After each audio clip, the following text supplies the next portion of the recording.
রহমান ফুলবাড়িয়ার মাটি ফুলবাড়িয়ার মাটি ফুলবাড়িয়ার মাটি।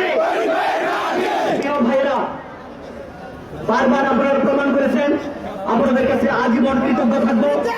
এবং ফুলবাড়িয়ার আমার পক্ষ থেকে আমি আপনাদেরকে সহ 13টি ইউনিয়ন এবং ফুলবাড়িয়া পৌরবাসীর কাছে আশ্বস্ত করতে চাই, আগামী দিনে আমি যদি আপনাদের ভোটে ফুলবাড়িয়া থেকে মহান জাতীয় সংসদে ধানের শীষের টিকিটে ইনশাল্লাহ দেওয়ার আমার কপালে জুটে থাকে, ফুলবাড়িয়ার উন্নয়ন যে কোনো মূল্যে করেই থাকবো।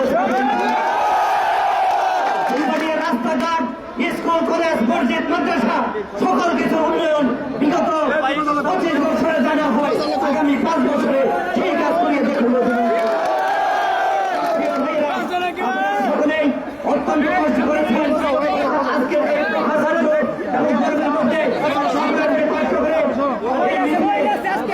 অংশগ্রহণ করেছেন, তার জন্য আপনাদেরকে ধন্যবাদ জানাচ্ছি।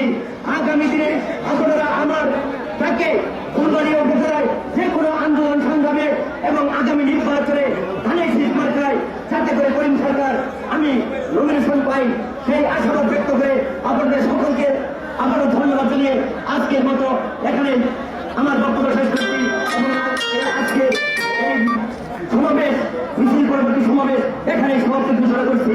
আল্লাহ হাফেজ। বাংলাদেশ জিন্দাবাদ। শহীদ রাষ্ট্রপতি জিয়াউর রহমান অমর হোক। দেশ জাতি বেগম খালেদা জিয়া জিন্দাবাদ। বিএনপির ভারপ্রাপ্ত চেয়ারম্যান আগামী দিনের রাষ্ট্রনায়ক তারেক রহমান জিন্দাবাদ জিন্দাবাদ। বিএনপির প্রাণ